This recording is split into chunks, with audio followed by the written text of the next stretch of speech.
Welcome back to TrikBrix. I'm Nick, and today we begin our series review of LEGO's Scooby-Doo theme. LEGO Scooby-Doo marks the channel's first series review of a theme based on an intellectual property. The first IP series LEGO released was Star Wars in 1999, and since then, LEGO has continued to release IP themes in addition to its own in-house themes. For those unfamiliar, Scooby-Doo was produced by Hanna-Barbera, with the first episode of Scooby-Doo Where Are You? Broadcasting on September 13, 1969. Since then, the franchise has included 15 different television series, along with 3 major theatrical releases, over 30 home video releases, and over 24 video games. With its persistence in pop culture spanning over 5 decades, Scooby-Doo has maintained its relevance and recognition across multiple generations. The show combines whodunit stories with slapstick comedy and follows a group of 4 teenagers, Fred, Daphne, Velma, and Shaggy, and his dog, Scooby-Doo. Each episode includes potential culprits who explain the mysterious and often supernatural circumstances. Of course, the gang, who would later be dubbed Mystery Inc., sees past the ruse and investigates, searching for clues and encountering the episode's monster. The show's villains perpetrate their hoax dressed in elaborate costumes to scare people away while they attempt to obtain valuables illegally. After gathering clues and solving the mystery, the gang lures the monster into a trap, which always goes awry but still captures the crook, and reveals the villain's identity and their scheme, all in a 30-minute time slot. With the long-running legacy of the Scooby-Doo franchise and LEGO's growing use of IP themes, in 2015, LEGO released their own Scooby-Doo series.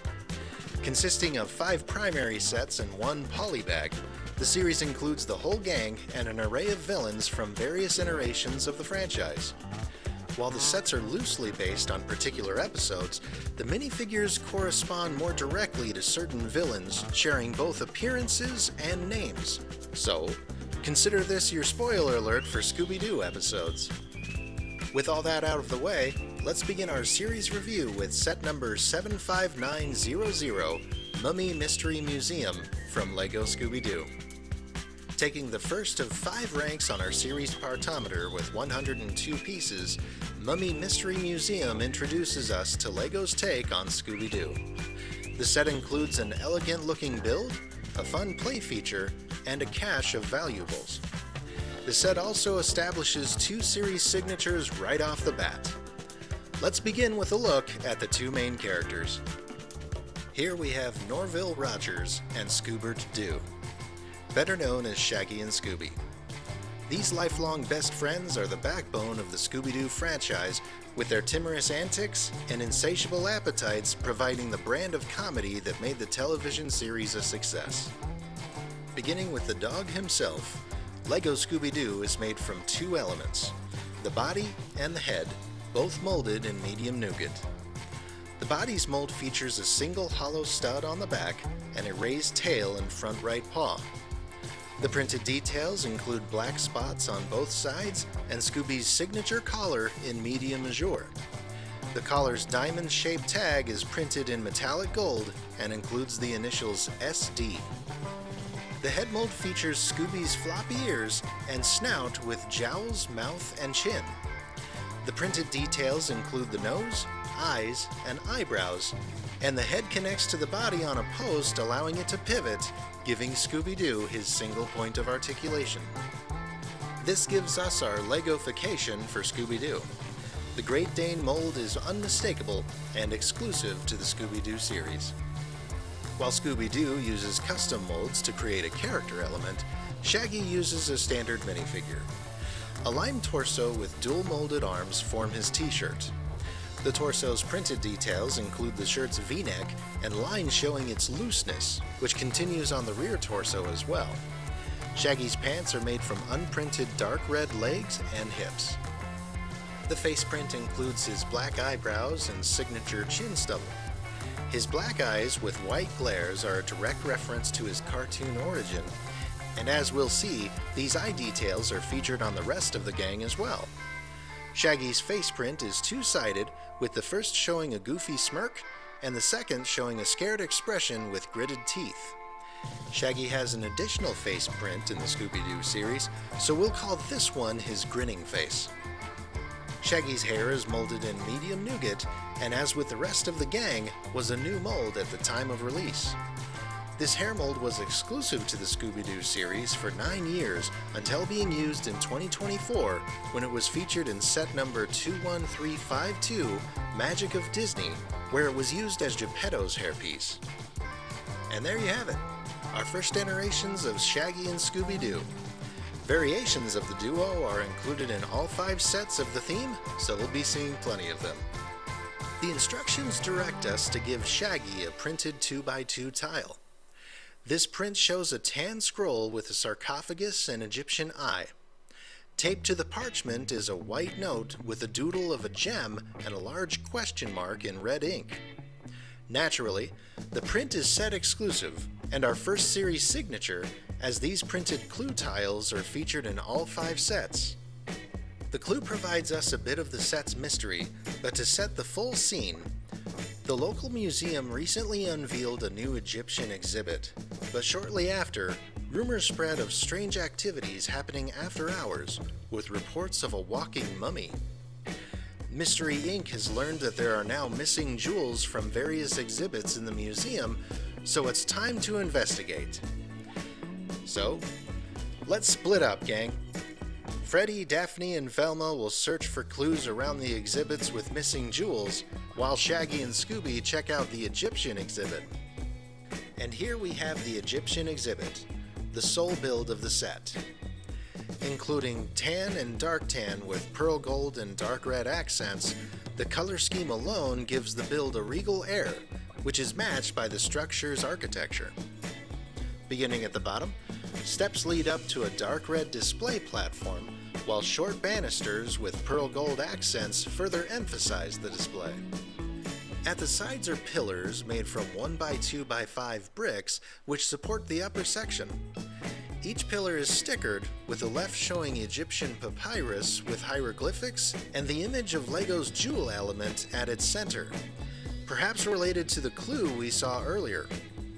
The right side sticker is perhaps Lego's most widely known Easter egg and references the Adventurers theme from 1998.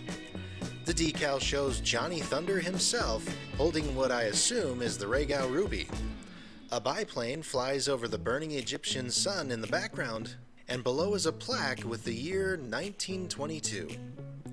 LEGO Maniacs have used this Scooby-Doo set for reference when establishing a timeline for the events of the Adventurers series, and if you're unfamiliar with the theme, check out TrikBrix playlist and tell him Nick with Nixbrix sent you. But, he won't know what that means. Link in the description below. Above each pillar is a spotlight assembly made from LEGO's tap element and a trans-clear stud.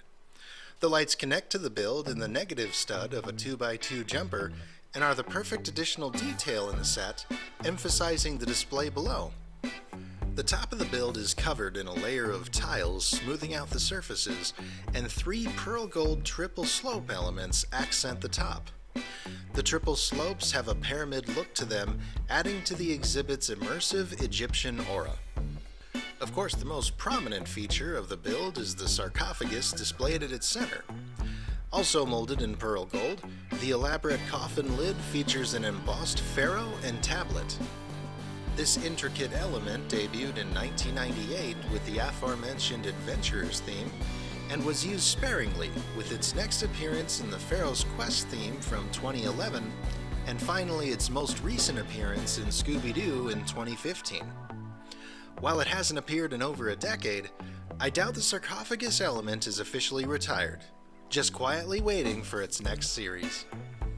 To the sides of the sarcophagus are a pair of LEGO's dinosaur horn elements in flat silver, which I interpret as decorations for the exhibit, and lastly, the sarcophagus is part of a play feature. The top of the coffin attaches to an assembly of plates, bars, and Technic pins, which connect to the Technic hole bricks at the top of the exhibit build. Attached to the bar plate at the center of the assembly is a pearl gold chain, which runs through the arch to the back of the set. Swinging around to the back, we see the chain continues to a sandwich? The sandwich assembly includes a tan 2x2 inverted round bottom tile, 4 studs in red and lime, and a tan 2x2 round tile with hole. Once assembled with the studs upright, the sandwich is flipped over with a printed round bottom tile becoming a sesame seed bun. The sandwich is our second Scooby-Doo series signature, with all 5 sets including a variation of the build. With more sandwiches on the way, let's call this one Pepperoni and Pickle Sandwich a la Shaggy. Unfortunately, the series does not include a box of Scooby snacks as seen in the shows, so the sandwiches serve as an alternative. When we pull the sandwich, the chain pulls the assembly, which pivots on its Technic pins and raises the coffin lid. The idea is, Shaggy and Scooby are investigating the Egyptian exhibit when Scooby catches the scent of the sandwich and wanders off alone. He tracks the sandwich to the rear of the exhibit, and when he takes a bite, the chain is pulled, the sarcophagus raises, and zoinks! It's the mummy! The Mummy is the first monster of our Scooby-Doo series review and was featured in Scooby-Doo and a Mummy 2 in Season 1, Episode 12 of Scooby-Doo Where Are You? The Mummy is the one responsible for the missing jewels around the museum. Removing the Nemesis, we get a better look at the torso print, which shows crisscrossing wraps that continue on the legs, rear torso, and face print. The wraps over the face separate, revealing the mummy's decaying dark gray skin, yellow eyes, and red mouth. As with most of the minifigures in the Scooby-Doo series, the mummy does include a second face print, but we'll come back to that later. Returning the headdress, the Nemesis includes a metallic gold finish and printed dark red stripes, making it set exclusive. With the mummy revealed, Shaggy makes a run for it, and the chase begins. While Shaggy runs for his life, Scooby tries to get the sandwich off the chain, unknowingly raising and lowering the sarcophagus at the front. With the mummy giving chase, Shaggy runs back and forth across the exhibit, and as the mummy gains on him, Shaggy runs in front of the exhibit, and by lucky coincidence, Scooby pulls the sandwich at just the right time, and the raised sarcophagus bonks the mummy on the head, knocking him to his back. Alerted by the commotion from the Egyptian exhibit, Daphne, Freddy, and Velma come running to help out. When they arrive, they find the mummy subdued and Shaggy and Scooby enjoying the sandwich. But who's behind this mummy mask? For the villain's reveal, we switch the head to the secondary face print to find Dr. Najib. Dr. Najib used the mummy persona to scare off the museum's nighttime security and steal the jewels from the various exhibits. But before he could escape with the gems, the day crew arrived and he had to stash the gems and come back for them later. Knowing Dr. Najib would want to keep the stash nearby, Velma inspects the Egyptian exhibit and chinkies! There's a hinge behind the front side of the stairs. The stairs pivot open at the side, revealing a compartment with the 3 missing jewels. And Dr. Najib would have gotten away with it if it hadn't been for those meddling kids and their dog. Well, that solves our first mystery. With the plot revealed and the villain apprehended, the gang moves on to clear up their next conundrum. As mentioned before, Mummy Mystery Museum takes inspiration from the episode Scooby-Doo and the Mummy 2. In the show, the mummy is referred to as the Mummy of Enka, and the hoax involves people turning to stone straight up Medusa style. Disguised as the mummy, Dr. Najib is seeking a gold scarab coin which opens a hidden compartment of an ancient hippo figurine. The compartment holds Enka's diamond scarab worth a fortune. Naturally, LEGO took some liberties with their builds and minifigure designs, but overall, I think the set stays true to the spirit of the Scooby-Doo franchise. Our next review features Mystery Plane Adventures. Featuring a new villain, plot, and treasure, the set also features our first Scooby-Doo themed vehicle, so stay tuned. Until then, this has been Nick with TrikBrix. Thank you for watching, and remember, Build, disassemble, repeat.